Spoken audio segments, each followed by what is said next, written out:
हाँ तो प्यारे साथियों नमस्कार, एक बार फिर से स्वागत है आपके भाई की इस प्यारा सा YouTube प्लेटफॉर्म अस्मिता स्टडी पे।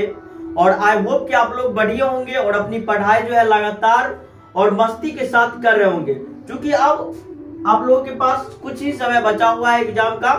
और हम सोचते हैं जो आप लोग जो है बहुत ज्यादा जो है पढ़ाई कर ले इतना दिन में, ताकि जो है एग्जाम में एक भी क्वेश्चन नहीं छूटे। तो ऑब्जेक्टिव का सिलसिला तो हमारा जारी है। तो ऑब्जेक्टिव तो जारी है ही, हम सोचे अब सब्जेक्टिव में कुछ काम किया जाए। तो आप लोगों को टोटल 15 क्वेश्चन हम यहाँ पे बात करेंगे सब्जेक्टिव, ठीक है, पॉलिटिकल साइंस का। तो आप लोग जो है लगातार जो है बने रहिएगा। और सबसे पहला क्वेश्चन हम लिया है, नाटो से आप क्या समझते हैं? नाटो, ठीक है, नाटो क्या है? तो लिखेंगे नाटो का पूरा नाम ना, नाटो का पूरा नाम नॉर्थ अटलांटिक टेरिटरी ऑर्गेनाइजेशन, ठीक है। क्या है इसका पूरा नाम? नॉर्थ अटलांटिक टेरिटरी ऑर्गेनाइजेशन, ठीक है। इसका फुल फॉर्म हुआ अर्थात उत्तरी अटलांटिक संधि संगठन है, ठीक है। इसकी स्थापना जो है 4 अप्रैल 1949 को हुआ था। याद रखेंगे आप लोग, जो नाटो की स्थापना कब हुई थी? तो 4 अप्रैल 1949 को हुई थी। ऑब्जेक्टिव में पूछता है, ठीक है, जो नाटो की स्थापना कब हुई थी? तो 4 अप्रैल 1949 को। कंप्लीट है। चलिए आगे देखेंगे इसी में कहां पे हुआ था? तो अमेरिका का एक शहर है वाशिंगटन, ठीक है, यहाँ पे जो इसकी स्थापना हुई थी, ठीक है। अच्छा, जिस समय इसका स्थापना हुआ ना, नाटो का जिस समय स्थापना हुआ उस समय इसमें जो है टोटल 12 देश थे। कितना? 12 देश था इसमें शामिल था। 12 देश, टोटल 12 देश जो है नाटो की जब स्थापना हुई थी तो उस समय इसमें शामिल था। आगे देखेंगे, देखिए इसका मुख्यालय बेल्जियम, ठीक है, यानी कि नाटो का जो मुख्यालय है बेल्जियम का एक शहर है ब्रुसेल्स, ठीक है, यहाँ पे जो है इसका मुख्यालय है। कहाँ पे? बेल्जियम की राजधानी, ठीक है, बेल्जियम की राजधानी कहाँ है? ब्रुसेल्स। और वहां पे जो है यहाँ पे, ठीक है, यहाँ पे जो है इसकी क्या है? मुख्यालय है नाटो का। तो ऑब्जेक्टिव में कभी कभी पूछता है नाटो का मुख्यालय कहाँ है, ठीक है, नाटो की स्थापना कब हुई थी, नाटो का फुल फॉर्म क्या होता है। तो सभी बात आप लोगों को यहाँ पे ऑब्जेक्टिव और सब्जेक्टिव सभी जो हम यहाँ पे क्लियर करते हुए चलेंगे साथ ही साथ, ठीक है। चले, तो आपको हम ऑब्जेक्टिव का भी बता दिए हैं कि कैसे पूछेगा। तो अगला 2 नंबर क्वेश्चन पे हम चलेंगे। और 2 नंबर क्वेश्चन आप लोगों का क्या है? करा सीटो क्या है? सीटो ना, सीटो क्या है? तो सिंपल लिखेंगे, देखिएगा, करा सीटो क्या है? लिखेंगे सीटो का पूरा नाम दक्षिणी पूर्व एशिया संधि संगठन। क्या है? सीटो का पूरा नाम है दक्षिणी पूर्व एशिया संधि संगठन। हिंदी में बोलेंगे तो दक्षिण पूर्व एशिया संधि संगठन, ठीक है। आगे देखिए इंग्लिश में South East Asia territory organisation, ठीक है। सीटो एस से साउथ, ई से ईस्ट, ए से एशिया और टी से टेरिटरी, ओ से ऑर्गेनाइजेशन। कंप्लीट याद रहेगा, याद रखिएगा आप लोग, ठीक है। इसकी स्थापना सितंबर 1954 में की गई थी। अच्छा, इसकी स्थापना कब हुई? सीटो की स्थापना कब हुई थी? तो सितंबर 1954 में हुई थी। सितंबर 1954 में हुई थी, ठीक है। इस संगठन का मुख्य उद्देश्य था, ठीक है, इस संगठन का यानी कि सीटो का मुख्य उद्देश्य क्या था? सीटो का मुख्य उद्देश्य दक्षिण पूर्व एशिया में कम्युनिस्ट विचारधारा, खासकर चीन के प्रभाव को रोकना, ठीक है। यानी कि सीटो का जो मुख्य उद्देश्य ये था, जो दक्षिण पूर्व एशिया वाले जो भी देश थे, ठीक है, दक्षिण पूर्व एशिया में जो भी देश था वहां पे कम्युनिस्ट विचारधारा यानी कि वहां पे चीन का प्रभाव जो है बढ़ते जा रहा था, ठीक है। और चीन का प्रभाव चूंकि बढ़ते जा रहा था तो इसकी जो इसका चीन के प्रभाव को कम करने के लिए जो है सीटो का स्थापना किया गया, चीन के प्रभाव को कम करने के लिए, ठीक है। इसके लिए सदस्य देशों ने आपस में सैन्य सहयोग और सुरक्षा की योजना बनाई। और सीटो के जो भी सदस्य था सीटो का, सब जो आपस में सैन्य सहयोग करेगा, आपस में सैन्य सहयोग करके जो है चीन के प्रभाव को कम कर रहा था। तो सिंपल है, आपका ये जो है 2 नंबर का खत्म होता है। चलिए अगला हम 3 नंबर क्वेश्चन देखेंगे।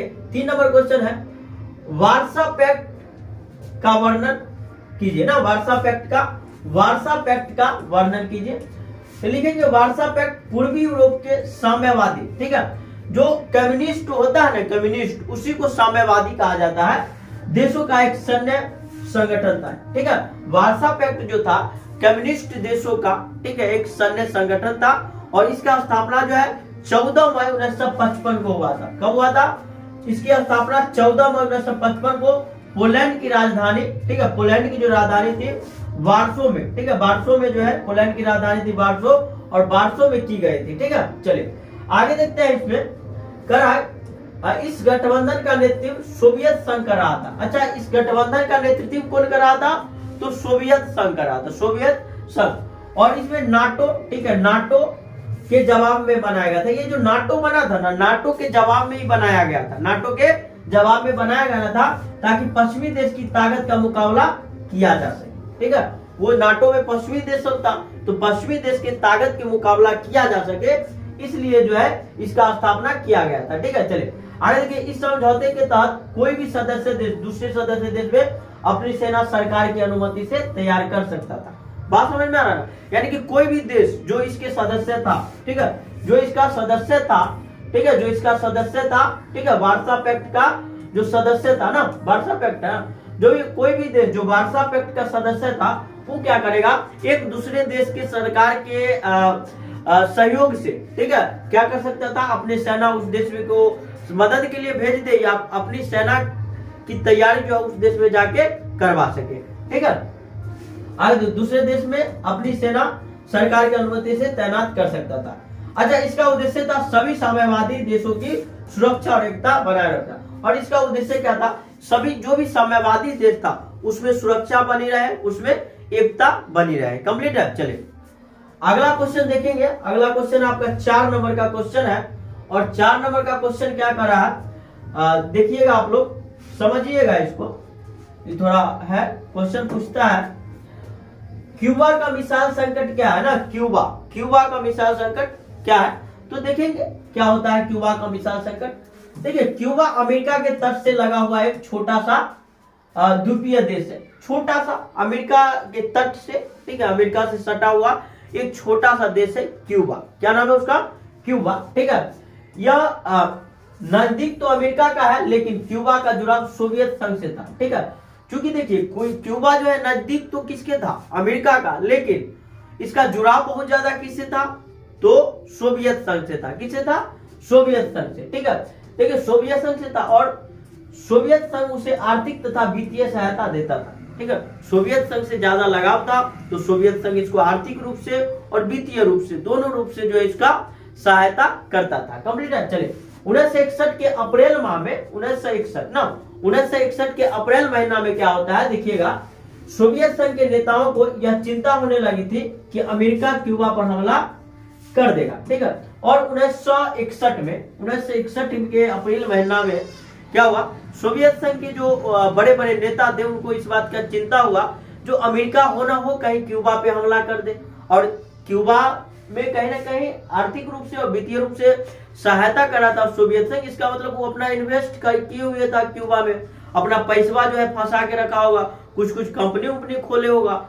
ठीक है, तो इसको टेंशन होने लगा, कहाँ के नेता को, सोवियत संघ के नेता को जो है टेंशन होने लगा कि कहीं ना कहीं अमेरिका जो उस पर हमला कर देगा तो हमारा नुकसान हो जाएगा। तो देखिए क्या हुआ, इसलिए 1962 में क्या हुआ, 1962 में सोवियत संघ के नेता निकिसन खुश्चेव, याद रखिएगा आप लोग, नाम याद रखिएगा, इनका नाम था निकिसन खुश्चेव। क्या नाम था? निकिसन खुश्चेव ने क्यूबा में अमेरिका के खिलाफ परमाणु मिसाइल तैनात कर दिया। ठीक है, निकिसन खुश्चेव जो थे वो क्या किए, इनको जब लगा जब अमेरिका जो है क्यूबा पे हमला कर सकता है, अमेरिका जो है क्यूबा पे हमला कर सकता है, इसलिए निकिसन खुश्चेव क्या किए, जो यहाँ पे परमाणु मिसाइल तैनात कर दिया, अमेरिका के खिलाफ परमाणु मिसाइल तैनात कर दिया। कहाँ पे? क्यूबा में। देखिए इसका पता अमेरिका को 3 हफ्ते बाद लगा। इसका पता जो अमेरिका के खिलाफ क्यूबा में परमाणु मिसाइल जो है रखा गया है, ठीक है, तैनात कर दिया गया है, ये पता जो है अमेरिका को 3 हफ्ता बाद पता चलता है ना, 3 हफ्ता बाद पता चलता है। तो देखिए क्या होता है, 3 हफ्ता बाद पता चलता है। तो देखिए आगे देखो, इसका पता अमेरिका को 3 हफ्ते बाद चलता है। अमेरिका राष्ट्रपति जॉन एफ कैनेडी, ठीक है, अमेरिका के राष्ट्रपति उस समय के थे जॉन एफ कैनेडी। क्या नाम था इनका? जॉन एफ कैनेडी युद्ध छिड़ने से हिचकिचा रहे थे। ठीक है, और अमेरिका के राष्ट्रपति भी नहीं चाहते थे कि युद्ध हो, अमेरिका के राष्ट्रपति भी नहीं चाहते थे कि कहीं युद्ध हो। ठीक है, वो भी हिचकिचा रहे थे। ठीक है, अमेरिका ने अपने जंगी बेड़ों को आगे कर दिया ताकि क्यूबा की तरफ जाने वाला सोवियत जहाजों को रोका जाए। ठीक है, और उसके बाद अमेरिका क्या किया, अपना जंगी बेड़ा जो भी था उसको जो है उसको कहीं ना कहीं क्या कर दिया, देखिए क्यूबा की तरफ मोड़ दिया। ठीक है, आगे देखिए इन दोनों महाशक्तियों के बीच ऐसी स्थिति बन गई थी जिससे लगा कि युद्ध होकर रहेगा, लेकिन युद्ध नहीं हुआ। ठीक है, अब देखिए इतना स्थिति गंभीर हो गया सोवियत संघ और अमेरिका के बीच में क्यूबा को लेकर के, जो लग रहा था जो अब जो है तीसरा युद्ध हो जाएगा, तीसरा विश्व युद्ध जो है हो जाएगा, लेकिन हुआ नहीं। ठीक है, दुनिया तीसरा विश्व युद्ध से बच गया। इसी घटना को क्यूबा का मिसाइल संकट के नाम से जाना जाता है। क्यूबा मिसाइल संकट को शीत युद्ध का चरम बिंदु भी कहा जाता है। ठीक है, और क्यूबा मिसाइल संकट को जो है भाई मेरे, क्यूबा मिसाइल संकट को जो है शीत युद्ध का जो है चरम बिंदु कहा जाता है। क्या कहा जाता है? चरम बिंदु कहा जाता है। तो आप लोग जो है क्यूबा मिसाइल संकट क्या था ये समझ गए, आप लोग स्क्रीनशॉट इसका ले लीजिएगा। ठीक है, और ये क्वेश्चन जो है बहुत जरूरी है, आप लोग ध्यान रखिएगा। ठीक है, चलिए अगला क्वेश्चन है, शीत युद्ध से आप क्या समझते हैं? शीत युद्ध ना, शीत युद्ध से आप क्या समझते हैं? सिंपल लिखेंगे, जब दो देश आपस में दुश्मन बन जाते हैं और उनके बीच बहुत तनाव हो जाता है, ऐसा लगता है कि अब युद्ध होगा, लेकिन असली लड़ाई, ठीक है, असली लड़ाई नहीं होती। ठीक है, असली लड़ाई नहीं होती। क्या होता है, जैसे मान लीजिए दो देश है और वाक दंड के द्वारा, यानी कि बोल बोल के वो देश उसको नीचा दिखाने की कोशिश करेगा, वो देश उसको नीचा दिखाने की कोशिश करेगा। ये वो बोलेगा जो हम उस पर परमाणु हमला कर देंगे, फिर वो कहेगा जो तू हम पे आतंकवादी हमला वहीं से हुआ है, हमारे यहाँ जो इतना नुकसान हुआ है वहीं से हुआ है। मतलब लगेगा कि जो एक देश जो है दूसरे देश को जो बोल बोल के नीचे दिखाने का कोशिश करेगा ना, तो समझ जाइए शीत युद्ध होता है। और युद्ध तो होता है, लेकिन साक्षात युद्ध नहीं होता है। ठीक है, बम बारूद गोला बारूद वाला युद्ध नहीं होता है। ठीक है, इस तरह की स्थिति को शीत युद्ध कहा जाता है। ठीक है, मतलब लगेगा कि अब युद्ध हो जाएगा, लेकिन युद्ध होता नहीं। इसमें देश एक दूसरे को नुकसान पहुंचाने की कोशिश करते हैं, लेकिन सीधे युद्ध नहीं करते। वे एक दूसरे के खिलाफ हथियार की होड़, जासूसी और प्रचार आदि का इस्तेमाल करते हैं। और इसमें कहीं ना कहीं जासूसी भी होता है, हथियार की होड़ भी होता है, मतलब एक दूसरे का नुकसान। जैसे अभी भारत और अमेरिका के बीच हो रहा है। ठीक है, अमेरिका जो है पलांटी जो है भारत पे जो है मार रहा है ना, तो ये कह हम कह सकते हैं ये शीत युद्ध हो रहा है। ठीक है, भारत और अमेरिका के बीच। ठीक है, देखिए शीत युद्ध से आप क्या समझते हैं? सिंपल भाषा में आप लोग लिखेंगे, जब दो देश आपस में दुश्मन बन जाते हैं और उनके बीच बहुत तनाव पैदा हो जाता है, ऐसा लगता है कि अब युद्ध होगा, लेकिन असली लड़ाई जो है नहीं होता है, असली लड़ाई नहीं होता है। ठीक है, और एक देश जो है क्या करते हैं, मतलब असली लड़ाई सीधे तौर पे लड़ाई नहीं होकर के कहीं ना कहीं, ठीक है, जासूसी के द्वारा हो या प्रचार के द्वारा हो या आतंकवादी हमला के द्वारा हो, कहीं ना कहीं जो है एक देश दूसरे देश को जब नुकसान पहुंचाने की कोशिश करता है, तो यही कहलाता है शीत युद्ध। ठीक है, चलिए अगला क्वेश्चन हम ले लेते हैं, गुट निरपेक्ष आंदोलन से आप क्या समझते हैं? ठीक है, गुट निरपेक्ष आंदोलन से आप क्या समझते हैं? तो आपका क्वेश्चन है गुट निरपेक्ष आंदोलन से आप क्या समझते हैं ना, तो लिखेंगे गुट निरपेक्ष आंदोलन एक ऐसा आंदोलन था जो 1961 में शुरू हुआ था। कब शुरू हुआ था?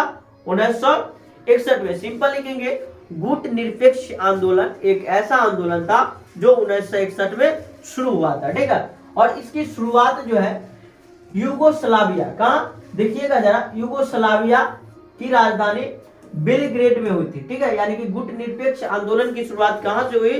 तो यूगोस्लाविया की राजधानी, ठीक है, बेलग्रेड से हुई थी। यूगोस्लाविया की राजधानी बेलग्रेड से हुई थी। ठीक है, आगे देखिए, इस आंदोलन के 3 प्रमुख नेता थे। ठीक है, गुट निरपेक्ष आंदोलन के 3 गो प्रमुख नेता थे। पहला थे भारत के जो प्रथम प्रधानमंत्री थे, भारत के प्रथम प्रधानमंत्री थे पंडित जवाहरलाल नेहरू। ठीक है, पंडित जवाहरलाल नेहरू। मिस्र के राष्ट्रपति थे, इनका नाम था कर्नल नासिर। और यूगोस्लाविया के राष्ट्रपति थे जोसेफ टीटो। ठीक है, ये 3 गो व्यक्ति जो है, ठीक है, गुट निरपेक्ष आंदोलन के प्रमुख नेता रहे। ठीक है, गुट निरपेक्ष आंदोलन के प्रमुख नेता रहे। ठीक है, चलिए, गुट निरपेक्ष का मुख्य उद्देश्य था किसी भी सैनिक गुट में शामिल नहीं होना। ठीक है, शीत युद्ध में भाग नहीं लेना, पूरी दुनिया में शांति बहाल करना। ठीक है, गुट निरपेक्ष आंदोलन का जो मुख्य उद्देश्य था ये था कि किसी भी सैनिक गुट में शामिल नहीं होना है, शीत युद्ध में हमको भाग नहीं लेना है और पूरी दुनिया में जो है शांति बहाल करके रखनी है। कंप्लीट है। चलिए, तो ये था आपका 6ठा नंबर क्वेश्चन। आप लोग नोट करते चलिएगा और बढ़िया से नोट करिएगा। ठीक है, चलिए अगला क्वेश्चन आपका 7 नंबर का क्वेश्चन है। क्वेश्चन क्या कर रहा है, तीसरी दुनिया से आप क्या समझते हैं। देखिए तीसरी दुनिया किसको कहेंगे, तो तीसरी दुनिया किसको कहेंगे जरा देखिएगा, लिखेंगे तीसरी दुनिया से मतलब उन देशों से है जो न तो अमेरिका वाले गुट में थे और न ही सोवियत संघ वाले गुट में। ठीक है, तीसरी दुनिया हम उसको कहेंगे जो न तो अमेरिका के गुट में था न सोवियत संघ के गुट में था। ठीक है, ये देश गुट निरपेक्ष थे और ज्यादातर अफ्रीका, एशिया और लैटिन अमेरिका में स्थित थे। इन देशों में तो तीसरी दुनिया इसलिए कहा गया क्योंकि देखो इन देश को तीसरी दुनिया क्यों कहा गया वो देखेंगे जरा। देखिए ये आर्थिक रूप से कमजोर था। अच्छा एक बात बताइए, जो देश, ठीक है, जो देश आर्थिक रूप से कमजोर होगा, ठीक है, वो काहे दूसरा से मारपीट करेगा ना, वो काहे किसी पे हमला करेगा। यहाँ पाकिस्तान वाला बात तो है नहीं। ठीक है, चले, तो ये आर्थिक रूप से कमजोर थे। ठीक है, इनमें ज्यादातर देश को आजादी हाल ही में मिली थी और ये देश विकासशील थे। जो भी विकासशील देश था, ये सब जो भी विकासशील देश था भाई मेरे, ये सब जो है कहीं ना कहीं तीसरी दुनिया के देश कहलाए। ठीक है, अब देखिए एक बार इसको फिर से समझिए। देखिए कह रहा तीसरी दुनिया से मतलब उन देशों से जो न अमेरिका वाले के गुट में थे और न ही सोवियत संघ वाले के गुट में थे। ठीक है, ना अमेरिका के गुट में था ना सोवियत संघ के वाले में गुट था। ठीक है, आगे देखिए ज्यादातर इसमें जो ज्यादातर देश था अफ्रीकी देश था और एशियाई देश था। ठीक है, तो अफ्रीकी और एशियाई देश दोनों जो है उस समय जो है कहीं ना कहीं बहुत ज्यादा गरीब हुआ करता था और इसी के कारण ये दोनों जो है शामिल नहीं हुआ। ठीक है, तो ध्यान रखेंगे आप लोग। चलिए अगला क्वेश्चन लिखते हैं, दक्षिश या सार्क क्या है, सार्क ना, देखते हैं पूछता है एग्जाम में क्वेश्चन, जो सार्क क्या है या दक्षिश क्या है। ठीक है,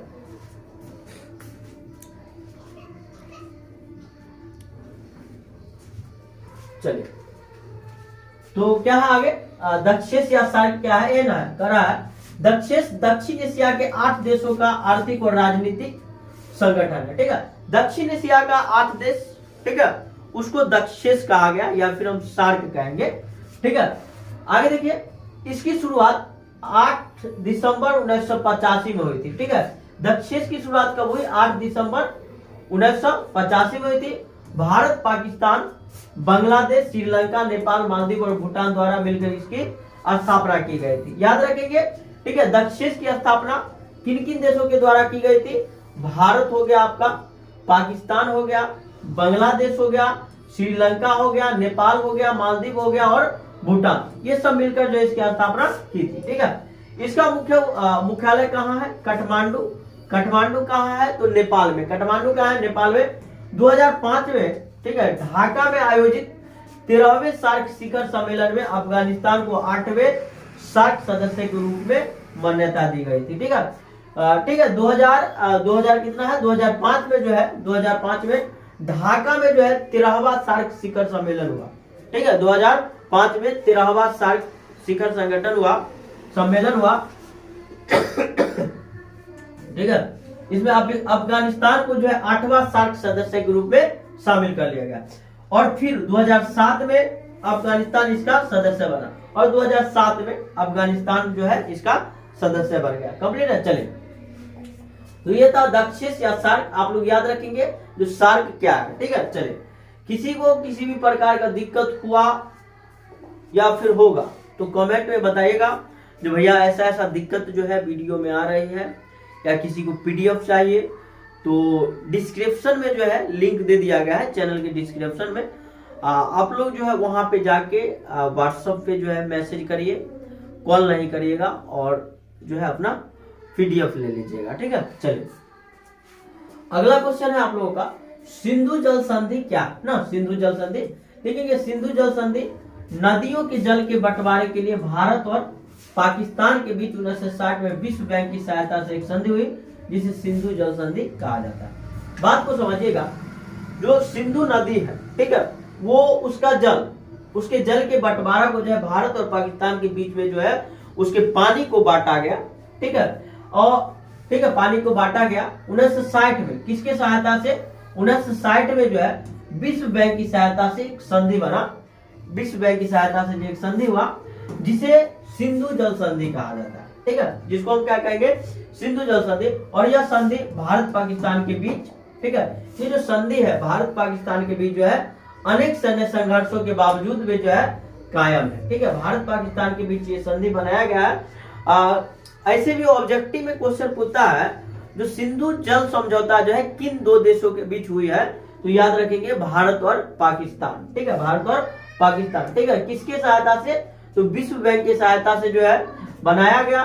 सिंधु जल समझौता किया गया था और कब किया गया था, तो 1960 में किया गया था, 1960। चलिए, लेकिन नदी जल के इस्तेमाल को लेकर अभी भी कुछ छोटे मोटे विवाद होते रहते हैं। अब देखिए, छोटा मोटा विवाद होते रहता है, कभी भी छोटा मोटा युद्ध होता है पाकिस्तान से हमारा, तो भारत कहता है जो हम उसका पानी रोक देंगे, यह करेंगे वो करेंगे, मतलब होता है ऐसा। ठीक है, चले, तो इस प्रकार जो है आप लोग देख लीजिए, जो ये है सिंधु जल संधि। ये क्वेश्चन है आपका, सिंधु जल संधि नदियों के जल के बंटवारे के लेकर जो है भारत और पाकिस्तान के बीच 1960 में विश्व बैंक की सहायता से एक संधि हुई। ठीक है, जिसको हम सिंधु जल संधि कहते हैं। ठीक है, यह संधि भारत पाकिस्तान के बीच अनेक सैन्य संघर्ष के बाद भी कायम है। मतलब बहुत बार हमको पाकिस्तान से अनबन हो चुका है, लेकिन ये कायम है, ये जल संधि जो है कायम है। ठीक है, लेकिन नदी जल के इस्तेमाल को लेकर अभी भी कुछ छोटे मोटे विवाद होता है, छोटा मोटा विवाद होते रहता है। ठीक है, पाकिस्तान बदमाशी करता है तो भारत कभी कभी उसको धमकी देता है। ठीक है, एक पिता की तरह। ठीक है, जो जैसे मान लीजिए बचवा गलती करता है तो पिताजी कहते हैं जो कल से घर में खाना नहीं मिलेगा, पानी नहीं मिलेगा, वैसे ही पाकिस्तान गलती करता है तो भारत जो है एक पिता की तरह जो है, एक पिता की तरह, ठीक है, उसको कह देता है जो हम तुम्हारा पानी जो है बंद कर देंगे। चले, देखिए, राजतंत्र और गणतंत्र में क्या अंतर है। राजतंत्र अभी जो हम जी रहे हैं ना, वो लोकतंत्र है। ठीक है, और इसी को जो है इसको राजतंत्र नहीं कहेंगे। राजतंत्र, देखिए, राजतंत्र क्या होता है, जिसमें राजा का शासन चलता है। लोकतंत्र जिसमें जनता का शासन चलता है। याद रहेगा आप लोगों को, राजतंत्र में राजा का, इसमें थोड़ा परिवारवाद ज्यादा रहता है। राजतंत्र में परिवारवाद ज्यादा रहता है, मतलब राजा का बेटा ही राजा बनता है। और लोकतंत्र में ऐसा नहीं है। लोकतंत्र में जनता जो है जिसको अपना वोट दे करके, ठीक है, चुनती है, वही सरकार बनता है। ठीक है, वही नेता बनता है, वहां पे जाता है, आपका मंत्री संतरी जो है बनता है। लिखिए, राजतंत्र और गणतंत्र शासन की दो अलग प्रणाली है। ठीक है, राजतंत्र में राष्ट्र का प्रमुख किसी राजवंश का सदस्य होता है, यानी उनका पूर्वज राजा होता है। ठीक है, उसका पद पैतृक होता है। गणतंत्र में राष्ट्र के प्रमुख जनता को वोटों के आधार पर चुना जाता है ना, तथा एक निश्चित समय के बाद उसे पुनः जनता के द्वारा चुना जाता है। मतलब निश्चित समय रहता है। अभी हमारे यहाँ 5 साल है। चुनाव कितने वर्ष पे होता है, 5 वर्ष पे। अभी चुनाव का मौसम है, माहौल है, पूरा गरमाया हुआ है। देखिएगा, नेताजी से के दौरा जो है लगा हुआ है। एक बार समझिएगा, राजतंत्र किसको कहेंगे। राजतंत्र जो है शासन की एक ऐसी प्रणाली है जिसमें क्या होता है, कोई भी राष्ट्र, ठीक है, राष्ट्र का जो प्रमुख जो वंश रहता है उसी का बेटा जो है, फिर उसी का बेटा का बेटा, ऐसे करके जो है राजा बनते रहता है। जैसे मान लीजिए हम बात करेंगे मौर्य वंश का। ठीक है, मौर्य वंश का अगर हम बात कर ले तो मौर्य वंश में जो सबसे पहले राजा बने वो बने चंद्रगुप्त मौर्य। ठीक है, चंद्रगुप्त मौर्य ना, चंद्रगुप्त लिख देते हैं, चंद्रगुप्त। ठीक है, चंद्रगुप्त। उसके बाद इनका बेटा आता है बिंदुसार, ये बनते हैं बिंदुसार। उसके बाद इनका बिंदुसार का बेटवा आता है अशोक। तो ऐसे करके सब राजा बनता है ना, ऐसे एक के बाद उनका परिवार ही जो क्या करता है, राजा बनता है। लेकिन ये तो हो गया राजतंत्र। ये क्या हो गया, राजतंत्र, जिसमें जनता का कोई लेना देना नहीं रहता है, जो राजा जी जो करेंगे वही होगा। लेकिन लोकतंत्र जो गणतंत्र होता है उसमें क्या होता है, उसमें हम सरकार को अपनी वोट से, अपने मत से जो है चुनते हैं और वही सरकार जो है हमारे लिए काम करती है। और सरकार भी बहुत दिन तक ऐसे नहीं जो हम एक बार वोट देकर चुन लिए तो जीवन भर नेता रहेगा, ऐसा बात नहीं है। 5 साल की अवधि होती है।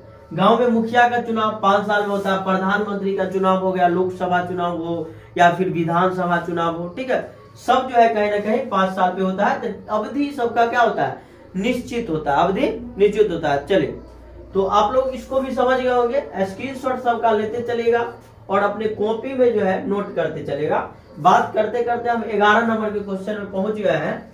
और अगला क्वेश्चन क्या है आपका 11 नंबर, भारतीय राष्ट्रीय राष्ट्रीय निर्माण की प्रक्रिया की 3 चुनौतियां समझाइए। ठीक है, जो हमारा जो भारत देश है, ठीक है, इसके निर्माण की 3 गो चुनौतियां समझाना है। ठीक है, देखेंगे भारतीय राष्ट्रीय निर्माण की प्रक्रिया में निम्न प्रमुख चुनौतियां, देखिए कौन कौन सी चुनौती है अपने राष्ट्र के निर्माण में, कौन कौन सी चुनौती है, इसे देखिए एकता एवं अखंडता, एकता एवं अखंडता, लोकतंत्र को कायम करना, सबका विकास हो न कि एक वर्ग का। देखिए ये सारी जो 3 गो आप देख रहे हैं ये सब चुनौती है। क्या है? चुनौती है। चलिए आगे हम देखें कि अगला क्वेश्चन है आपका 12 नंबर का क्वेश्चन है। क्वेश्चन देखिएगा पहले, उसके बाद नीचे आंसर है।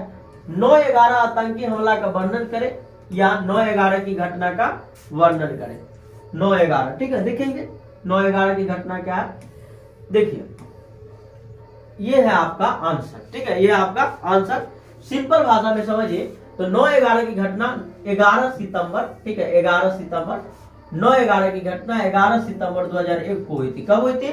9/11 की घटना जो है 11 सितंबर 2001 को हुई। ठीक है, अच्छा इस दिन अलग अलग अरब देश के, ठीक है, क्या था, इस दिन अलग अलग अरब देशों के 19 अपहरणकर्ताओं ने 4 अमेरिकी विमान को, ठीक है, अपहरण कर लिया। क्या कर लिया?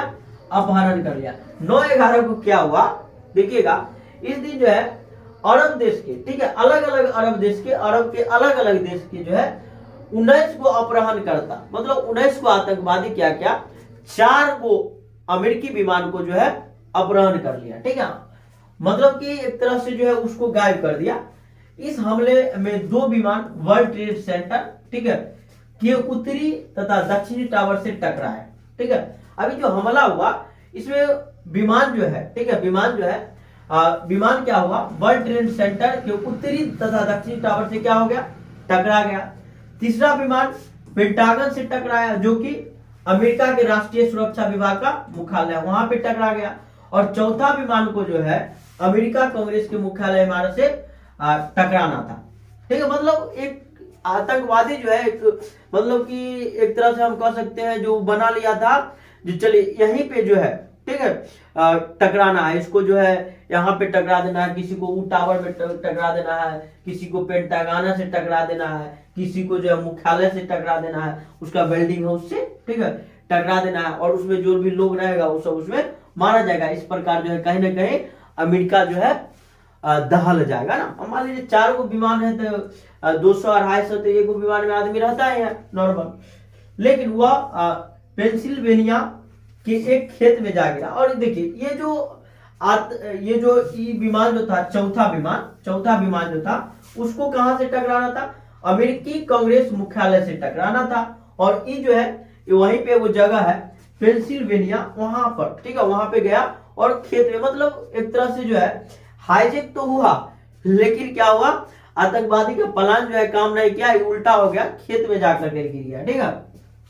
और इसी हमला को 19/11 हमला के नाम से जाना जाता है। ठीक है, तो टोटल 4 गो विमान जो है अमेरिका का अपहरण किया गया, 19 गो आतंकवादी यानी कि 19 गो अपहरणकर्ता के द्वारा कब किया गया, तो 11 सितंबर 2001 को। अपना भाषा में भी इसको लिख सकते हैं, लिखेंगे 9/11 की घटना, ठीक है, 11 सितंबर 2001 को हुई थी। ठीक है, इस दिन क्या हुआ, और अलग अलग अरब देश के 19 आतंकवादी या फिर अपहरणकर्ता क्या किए, अमेरिका के 4 गो विमान को जो है, ठीक है, हाईजैक कर लिया।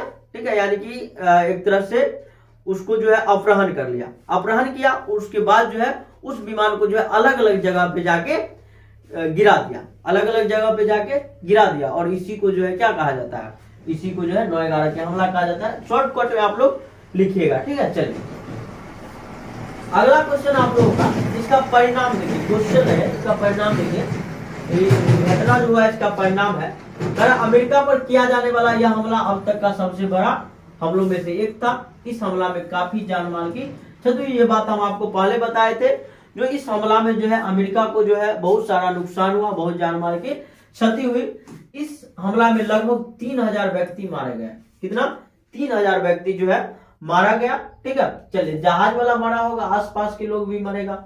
देखिए अमेरिकियों को डर तथा असुरक्षा का माहौल सताने लगा। अमेरिका 1776 में जब से एक देश बना था उससे आज तक बड़ा हमला कभी नहीं देखा था। ठीक है, यानी कि अमेरिका को जो है कहीं ना कहीं इस बात का डर सताने लगा, जो अमेरिका के जो भी लोग था, ठीक है, उस सबको इस बात का डर सताने लगा, जो कहीं ना कहीं जो है अब हम लोग असुरक्षित है, असुरक्षित माहौल में रह रहे हैं, ठीक है। क्योंकि ऐसा हमला जो है अमेरिका पे इससे पहले कभी नहीं हुआ था, ठीक है। अमेरिका आजाद कब हुआ था, मतलब देश कब बना था, 1776 में बना था, ठीक है। चलिए देखिए अगला क्वेश्चन है, 13 नंबर का क्वेश्चन है आपका, करा है 1917 ईस्वी की रूसी क्रांति की क्या कारण थे, यानी 1917 ईस्वी में जो रूसी क्रांति हुआ उसका क्या कारण था भाई मेरे, तो देखेंगे। देखिए 1917 के रूसी क्रांति के क्या कारण था, पहले तो हम लिख लेंगे ना, पहले लिख लेंगे जो 1917 ईस्वी की रूसी क्रांति के निम्नलिखित कारण थे। अब क्या क्या कारण थे उसको देखेंगे। देखिए करा रूस के शासक जार निकोलस द्वितीय का स्वेच्छारी शासन या बहुत निरंकुश शासन थे, शासक था, मतलब ये जो रूस के जो जार निकोलस था, ठीक है, रूस के जो शासक था जार निकोलस द्वितीय, ये निरंकुश था, ठीक है। ये अपना मनमानी जो है जनता पे बहुत ज्यादा करता था, बहुत ज्यादा करता था, मतलब देखिए कोई जब 1917 रूसी क्रांति के कारण, तो अगर राजा जो है निरंकुश रहेगा तो जनता तो त्रस्त रहेगी, राजा जब निरंकुश रहेगा तो जनता क्या है, राजा से नाखुश रहेगा, ठीक है, क्योंकि राजा की मनमानी जो है थोड़ा ही चलेगा, ठीक है, तानाशाही नहीं चलती है। अब देखिए क्या होता है, रूस और जापान के बीच 1904 से 5 में हुए युद्ध में रूस की हार होना, जबकि जापान रूस के मुकाबले काफी छोटा देश था। अब देखिए क्या हुआ, पहली बात तो इसका निरंकुश, जो रूस का जो शासक था वो निरंकुश था, और दूसरा बात ये हुआ जो उस समय जो जापान था रूस के मुकाबले जो है, ठीक है, बहुत छोटा सा देश था, बहुत छोटा सा देश था, ठीक है। और उसके बाद 1904-05 में जो रूस और जापान के बीच युद्ध हुआ, तो ये जो रूस था ये जापान से हार गया, जापान से हार गया, और जनता जो है और गुस्सा हो गई कि बताओ कैसा राजा है, जनता को तो एकदम परेशान करके रखता है, जनता पे अत्याचार करता है, कम से कम विदेशियों से तो जीते, ऐसा हुआ नहीं। देखिए आगे क्या होता है, आगे क्या है, 1905 में प्रार्थना पत्र देने जा रहे वीर पर अंधाधुन गोली चलाना। 1905 में जो है बहुत सारे लोग जो थे वो प्रार्थना पत्र देने जा रहे थे, ठीक है, और कहीं ना कहीं कुछ मांग कर रहे थे, ठीक है, कुछ ना कुछ सरकार से मांग कर रहे थे, और ऐसा मतलब बहुत सारा लोग जो है इकट्ठा होकर के जा रहे थे, ठीक है, राजा को अपना प्रार्थना पत्र देने, चलिए हमारा बात जो है आप मानिए, लेकिन इस पे जो है अंधाधुन गोली जो है चलवा दिया गया 1905 में, ठीक है। इसके अलावा देश में भ्रष्टाचार, भोजन की कमी, सैनिकों के प्रति सरकार की बेरुखी आदि ऐसे मुद्दे थे, ठीक है। सैनिक के प्रति भी जो है सरकार कहीं ना कहीं बेरुखी नीति अपना रही थी, जिससे रूस को क्रांति पर ला खड़ा किया, मतलब इसी कारण से जो है रूस में जो है क्रांति हो गया। तो आप लोग ध्यान रखेंगे ये सब कारण जो है हम बताए हैं आपको, ये सारा कारण, ठीक है। रूस के जार निकोलस जो है द्वितीय, ठीक है, स्वेच्छाचारी शासक बहुत निरंकुश था। रूस और जापान के बीच जो 1904-05 में युद्ध हुआ उसमें जो है रूस हार जाता है। उसके बाद 1905 में प्रार्थना पत्र देने रहे वीर पर, जो भी वीर प्रार्थना पत्र देने जा रहे थे उस पे कहीं ना कहीं गोली चलवा दिया गया। उसके बाद कहीं ना कहीं जार निकोलस से जो है ये जो सैनिक था ये भी जो है नाखुशी था, ठीक है, नाखुशी था। तो इस प्रकार जो है आप इसका रूसी क्रांति के कारण जो है लिख सकते हैं। चलिए अगला क्वेश्चन है, सोवियत संघ के विघटन के कारणों का वर्णन करें। सोवियत संघ के विघटन के कारण क्या रहा, तो सिंपल लिखेंगे। देखिए लिखेंगे सोवियत संघ के विघटन के निम्नलिखित कारण है। पहला कारण क्या है इसका, सरकारी नियंत्रण वाली अर्थव्यवस्था, ठीक है, सरकारी नियंत्रण वाली अर्थव्यवस्था। देखिए सोवियत संघ की पूरी अर्थव्यवस्था सरकार के हाथ में थी, ठीक है। सोवियत संघ की जो पूरी अर्थव्यवस्था थी वो किसके हाथ में थी, सरकार के हाथ में थी, ठीक है। सरकार तय करती थी कि क्या बनाना है और उस कैसे बांटना है, ठीक है। अब देखिए सरकारी नियंत्रण, सरकारी अर्थव्यवस्था पे अगर सरकार का नियंत्रण है, सोवियत संघ की अर्थव्यवस्था के हाथों में थी, तो वो सरकार तय करती थी जो क्या बनाना है और क्या बांटना है। लेकिन देखिए ये तरीका लंबे समय तक सफल नहीं हो सक पाया, और ये तरीका जो था ये लंबे समय तक सफल नहीं हो पाया। चलिए आगे देखते हैं। अगला 2 नंबर है उत्पाद में गिरावट, ठीक है, उत्पाद में गिरावट। 2 नंबर है उत्पाद में गिरावट। फैक्ट्रियों और खेतों में उत्पादन घटने लगा, चीजों की क्वालिटी खराब थी और जरूरत सामानों की कमी हो गई थी। ठीक है, क्योंकि उत्पाद में गिरावट हुआ, चीजों की क्वालिटी खराब आने लगी। ठीक है, ये सब जो है दिक्कत था। चलिए इधर हम बात कर रहे हैं, आगे देखिए। सोवियत संघ के विघटन के तीसरा कारण ये है आपका, तीसरा कारण है, तीसरा कारण क्या है? गोबार्चेव की नीतियां। सोवियत नेता मिखाइल गोबार्चेव ने सुधार के लिए देखिए आर्थिक सुधार, मतलब आर्थिक सुधार के लिए जो है कहीं ना कहीं एक खुलापन के नियम लाए। किसका? खुलापन जैसा जो है कुछ नियम लाए, लागू किए, लेकिन इसे स्थिति सुधारने के बजाय और बिगड़ गए। बात समझ में? मतलब यहाँ के जो गोबार्चेव की नीतियां जो थी, सोवियत के नेता थे, इनका नाम था मिखाइल गोबार्चेव। क्या नाम था? मिखाइल गोबार्चेव। ये क्या किए? सुधार के लिए जो है, सुधार के लिए, ठीक है, किसमें सुधार के लिए? आर्थिक सुधार के लिए। ठीक है, आर्थिक सुधार के लिए एक खुलापन के नियम लाए, खुलापन जैसा कुछ नियम लाए, लेकिन आर्थिक सुधार इनसे भी नहीं हुआ और ये भी जो है फेल हो जाते हैं। देखो आगे देखेंगे, अगला है आपका 4 नंबर। 4 नंबर क्या है? सेना पर ज्यादा खर्च। अब देखिए, सेना पे ज्यादा, जनता की बुनियादी जरूरतों जैसे शिक्षा हो गया, स्वास्थ्य हो गया, सड़क हो गया को नजरअंदाज कर दिया गया और ज्यादा पैसा सेना और हथियार पर खर्चा किया गया। सिंपल है। देखिए, ज्यादा पैसा कोई भी सरकार हो उसको कहां पे खर्चा करना चाहिए? जो बुनियादी चीज है, जैसे शिक्षा हो गया, स्वास्थ्य हो गया, सड़क हो गया, बिजली हो गया, ये सब पर जो है ज्यादा खर्चा करना चाहिए। और ज्यादा मिसाइल खरीदेंगे, फिर जो है ज्यादा सैनिक पे खर्चा करेंगे, तो ये सब नुकसानदायक हो जाता है। ठीक है, तो जब हम ज्यादा शिक्षा पे खर्चा करेंगे तो हमारा जो समाज है, हमारा जो देश है, वो एजुकेटेड होगा। ठीक है, स्वास्थ्य पे ज्यादा खर्चा करना चाहिए, सड़क पे यातायात बढ़िया रहना चाहिए ना। चले, तो ये ज्यादा खर्चा किस पे करता था? सेना पे करता था। ठीक है, आगे देखिए, उसके बाद क्या है? आगे है अलग अलग राज्यों की आजादी की मांग। अब सोवियत संघ में जितना भी राज्य था, ठीक है, वो अलग अलग आजादी मांगने लगा। ठीक है, क्योंकि सरकार का स्थिति खराब था, आर्थिक व्यवस्था से लेकर के पूरा जो है सब चीज जो है उसका खराब हो गया था ना। देखिए, तो अलग अलग राज्य जो है अलग अलग मांग करने लगता है। सोवियत संघ के अंदर कई छोटे छोटे देश जैसे तलाबिया था, लिथुआनिया था, एस्टोनिया था, ये सब जो है वहां के लोग आजादी और अपनी सरकार चलाने की मांग करने लगे। जो भी था, जो भी राज्य था, छोटा छोटा राज्य, वो अपना आजादी मांगने लगा और कहा जी यहाँ पर हम अपनी सरकार चलाएंगे। कंप्लीट है। चलिए, ये सारा जो आप देखिए सोवियत संघ के विघटन के यही सब कारण था। ये सब जो कारण है आपका, सरकारी नियंत्रण वाली अर्थव्यवस्था, उत्पाद में गिरावट, गोबार्चेव की नीतियां, सेना पर ज्यादा खर्च, अलग अलग राज्यों की आजादी की मांग। ठीक है, ये सब इसके अधीन थे। आगे जो है, आगे आपका 15 नंबर का क्वेश्चन है। 15 नंबर आप लोग देखिएगा। 15 नंबर क्वेश्चन क्या है? गैर कांग्रेसवाद से आप क्या समझते हैं? ठीक है, गैर कांग्रेसवाद, ये आपका क्वेश्चन है अगला। लिखेंगे, गैर कांग्रेसवाद का अर्थ है कांग्रेस को सत्ता से हटाना। ठीक है, गैर कांग्रेसवाद का क्या अर्थ है? कांग्रेस जो है उसको सत्ता से हटाना। ठीक है, देखिएगा, इसलिए सभी दलों ने कांग्रेस के विरुद्ध एक मोर्चा बनाया। जो भी दल था वो कांग्रेस के विरुद्ध जो है एक मोर्चा बनाया। ठीक है, समाजवादी नेता राम मनोहर लोहिया ने इस मोर्चा को गैर कांग्रेसवाद का नारा दिया। ठीक है, एक मोर्चा बनाया और साम्राज्यवादी, और ठीक है, एक नेता थे, समाजवादी नेता थे राम मनोहर लोहिया। क्या थे?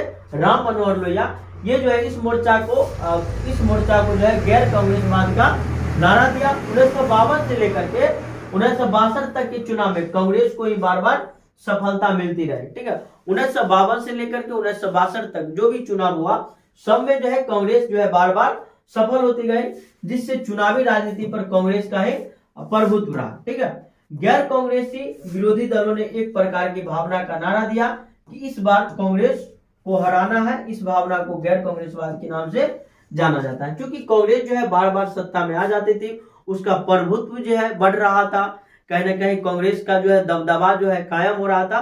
तो जो भी विरोधी नेता थे, ठीक है, वो कांग्रेस के खिलाफ हो गए और बहुत प्रकार का जो है आंदोलन किए, सब एकजुट हो गए। ठीक है, आंदोलन नहीं कहेंगे, मतलब नारा दिए। ठीक है, नारा दिए कि इस बार जो है कांग्रेस को हराना है। इस भावना को गैर कांग्रेसवादी, ये जो भावना उनके मन में आया, जो अब जो है कांग्रेस को सत्ता से उखाड़ फेंकनी है। तो ये जो है गैर कांग्रेसवाद कहलाया। आप लोग यहाँ देख सकते हैं और स्क्रीनशॉट ले सकते हैं। टोटल जो है 15 क्वेश्चन पे बात किए ना, टोटल 15 क्वेश्चन पे बात किए। तो आगे जो है आगे के वीडियो के लिए आप लोग क्या करिए, चैनल को सब्सक्राइब कर लीजिए, वीडियो को लाइक कर दीजिए। और अगला वीडियो किस टॉपिक पे आना चाहिए, किस सब्जेक्ट का ऑब्जेक्टिव होना चाहिए या फिर सब्जेक्टिव होना चाहिए, आप लोग जो है कमेंट जरूर करिएगा।